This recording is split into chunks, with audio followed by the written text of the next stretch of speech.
ícone alagoano. Bem, agora a gente fala sobre esporte aqui no Gazeta News, edição da manhã. Nath já está aqui conosco. Bom dia, belíssima como sempre e, é claro, falando de muito esporte. Com certeza, Mara, um bom dia para você, um bom dia a todos que estão acompanhando já o nosso Gazeta News, edição da manhã. Hoje é dia da gente falar muito de esporte, né? Nessa quarta-feira, uma quarta-feira recheada, e a gente vai dar, né, aquela atualização para você, para já começar amanhã bem, né? E muito bem atualizado no cenário esportivo. Isso, e a gente começa falando sobre os jogos que sofreram alterações de horário. Exatamente, a gente começa falando do nosso estado, mas hoje de uma maneira mais diferente, né? Tanto os jogos do CRB, tanto os jogos do CSA, eles sofreram alterações, né? Desde ontem a gente foi informado dessas alterações e a gente trazendo aqui, né, para o torcedor que estiver acompanhando já ficar ligadinho também, né? A gente tinha passado essas datas lá no passado. Então, a gente começa aqui falando do jogo do CRB, né, o jogo do CRB contra o Paysandu. Esse jogo acontece, né, nesse domingo. Agora, o jogo ele ia acontecer no sábado, tá? Às 7 horas da noite. Então, a gente ia ter CSA e CRB jogando no sábado às 7 horas da noite. Só que esse jogo sofreu essa alteração e agora ele passa para o domingo, 5 horas da tarde. E do lado do CSA não é o jogo que acontece essa semana, é apenas na semana, né, apenas na semana que vem. A gente tem aí o CSA que vai estar jogando em casa contra a equipe do Maringá. Esse jogo que já iria ser no domingo, mas ele sofreu aí alteração, né, no horário dele, agora passando para as 17 horas. Muito bem, fechamos então aqui as alterações, né, desses jogos de CSA e CRB. Agora a gente fala sobre os resultados, tanto da Libertadores como também da Sul-Americana, porque ontem teve brasileiro em campo. Sim, ontem a gente pôde acompanhar, né, mais jogos dos brasileiros, tanto pela Libertadores, tanto pela Sul-Americana. A gente teve 3 jogos aí, né, 2 pela Liberta, 1 pela Sul, e a gente vai acompanhar agora esses resultados, porque todo mundo acabou ficando no empate, né? A gente começa olhando pelos resultados da Libertadores. A gente teve a LDU, né, a LDU de Quito, e o jogo do Flamengo, esse jogo que aconteceu um pouquinho mais cedo, ele foi às 7 horas, e a gente teve um empate aí em 0-0, mais uma vez o Flamengo vacilando, né, na Libertadores, saindo só com esse empate. O torcedor já está começando a ficar na cobrança. E o torcedor que ficou muito na cobrança foi ali do Internacional, né? O Internacional que empatou com a equipe do Internacional do Uruguai por 3-3. E o fator de destaque dessa partida era que o Internacional estava ganhando o jogo no primeiro tempo por 3-0, né? Tudo se parecia ali construir um placar muito tranquilo para o Internacional que estava jogando em casa. No final do primeiro tempo, o Internacional sofreu um gol, né? Um gol que foi de pênalti. Aí o jogador do Nacional converteu. Então ficou aí 3-1, foi para o intervalo e na volta o Inter não voltou naquele mesmo gás se conseguiu jogar a primeira etapa da partida e tomou esse empate, né? Uns 3 pontos que estavam sendo garantidos e para tranquilizar também, né, questão de classificação, tranquilizar o torcedor do Internacional, agora teve que se contentar com esse empate. E falando da Sul-Americana, né, para fechar mais um empate que a gente teve ontem, a equipe do Vasco acabou empatando com o Lanús também em 0-0. Pois é, infelizmente foram muitos empates, mas hoje tem mais?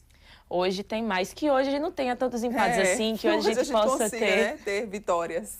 Exatamente, essa é a nossa esperança. A gente vai falar agora dos jogos que acontecem hoje, né? Hoje a gente tem mais jogo pela Liberta, hoje tem mais jogo pela Sul-Americana, né? Pela Liberta, a gente tem 3 jogos aqui em cada para dar aquela nossa organização de horário e poder estar cobrindo tudo. Pela Libertadores, todos os jogos acontecendo às 9h30 da noite. A gente tem o São Paulo, que vai estar viajando para poder enfrentar a equipe do Libertad, o Fortaleza, que vai estar enfrentando a equipe do Buracamaranga, né, também às 9 horas, e o Botafogo, que vai estar enfrentando o Estudiantes. Então, todos esses jogos aí às 9h30, né, todos os brasileiros viajando e jogando fora de casa aí nessa rodada da Libertadores.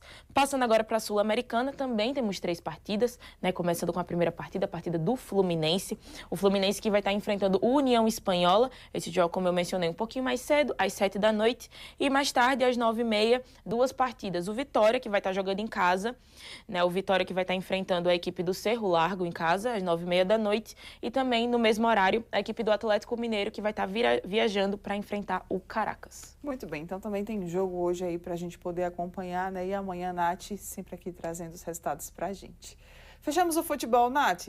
Fechamos o futebol por hoje. Então, bora agora falar sobre NBA, basquete. E ontem teve partida, né? Estou aqui ansiosa a ver pelo resultado. Exatamente. Ontem a gente teve partida da NBA, as NBAs que já estão nas suas playoffs. A gente assumiu esse compromisso, né, de estar atualizando você todos os dias sobre essas rodadas das playoffs que estão acontecendo na NBA. E a gente já vai voltar para aquele nosso chaveamento que vai nos acompanhar por toda essa semana, na semana que vem também, para a gente poder ver aí nessa atualização. Então a gente começa com a primeira partida aqui que aconteceu ontem, né? A gente teve ontem o Thunder enfrentando o Grizzlies. Essa era a segunda partida das equipes. E aí o Thunder aumentou a sua vantagem. Já estava, né, nessa vantagem de 1-0, agora aumenta a vantagem aí de 2-0. O Grizzlies vai precisar correr atrás do resultado para não deixar para as rodadas finais, né? Afinal, a gente sabe que a NBA e o basquete é a emoção, mas eu acho que é emoção demais você deixar essa classificação. Pois é, imagina só, mais 2 vitórias dos Thunders e...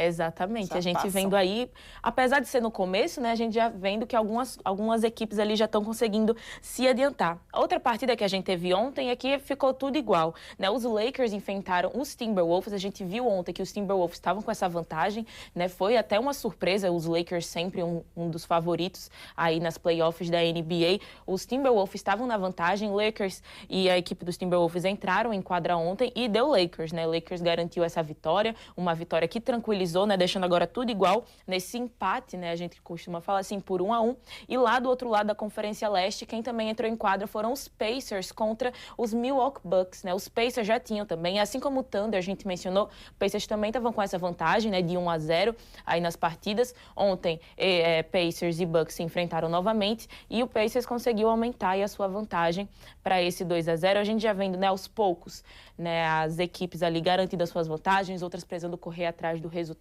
mas não dá tempo para ficar se lamentando não, né? As playoffs é um jogo atrás do outro e hoje já tem mais partidas para a gente poder estar acompanhando. Pois é, né? E aí, você acha que já está começando a se desenhar como é que serão essas semifinais ou não, Nath? Ainda tem muita água aí para correr, né, por essa ponte. Querendo ou não, a gente sabe que o basquete é uma caixinha de surpresas, né? Se a gente fala que o futebol já surpreende, imagina o basquete, que é uma partida muito mais rápida, né? Então tem esse lá e cá, então eu acredito que o basquete ele dá mais abertura, né? Pra gente ter reviravoltas, pra gente ter essas viradas, assim. Então acredito que não dá pra gente falar que já tá tudo definido, mas a gente já tem equipes que foram favoritas, né? Que chegaram nas playoffs como favoritas, estavam já na parte de grupos ali das conferências também como favoritos, então a gente pontua o Thunder, que foi líder, né, da sua conferência, da Conferência Oeste, então que chega como os favoritos, né, vai enfrentar aí o Grizzlies, que se classificou já nas play-ins, né, então a gente já sabia que tinha essa disparidade, né, o Thunder foi muito favorito durante a fase de grupos, então a gente pontua Thunder, a gente pontua Lakers também, né, por toda a história que tem dentro da NBA, buscou essa recuperação, agora garantido o empate, mas eu acho que a gente já consegue ver algumas equipes despontando, né, principalmente aquelas que a gente já viu bastante durante essa fase de grupos. Então, além de Thunders e Lakers, dá pra gente enfrentar o Warriors também, que apesar, né, o Warriors de Stephen Curry, que apesar de ter se classificado pelas play-ins, né, tem uma grande história aí, tá numa chave aqui meio complicada, né, se passar pode pegar Lakers ou Timberwolves, então a gente vê essas equipes que estão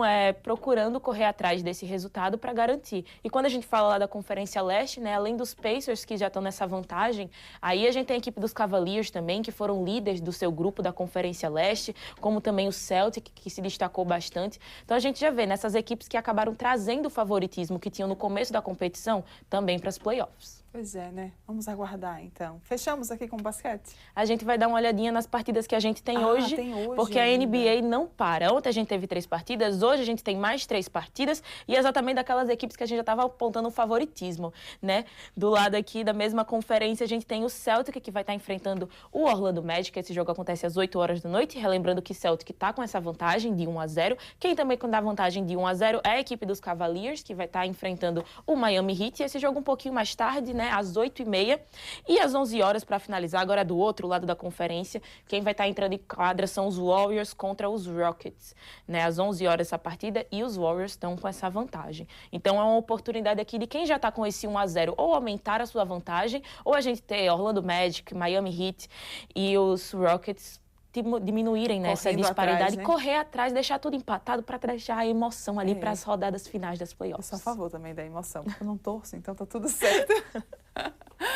Bem, agora assim, para a gente encerrar, depois do basquete, vamos falar sobre tênis. Fonseca estará de volta?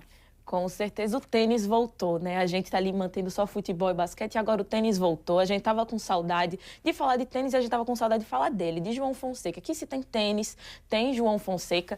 João Fonseca que após um mês afastado, né, vai voltar às quadras. Ainda não hoje, a gente ainda vai ficar nessa saudade um pouquinho mais, mas João Fonseca volta às quadras amanhã. A gente vai ter o início de um novo campeonato, né, de um novo ATP. Agora é o Madrid Open. A gente vai ter esse campeonato que o João Fonseca já estava confirmado, né? Quando ele participou daquele ATP de Miami, a gente já sabia dessa confirmação do João Fonseca no campeonato de Madrid, mas amanhã esse campeonato vai começar e o João Fonseca também já sabe o seu adversário. Ele vai enfrentar o dinamarquês Elmer Miller, né? Esse jogo aí pela primeira rodada do Madrid Open. Os horários ainda estão para aquela definição, mas tudo indica que o jogo vai acontecer pela manhã, né? A gente aguardando aí essa definição, o famoso bater o martelo desse horário, mas é um confronto importante, né? O João Fonseca que atualmente está aí na posição do ranking mundial, o número 65, né, do ranking mundial, então ele só vem crescendo.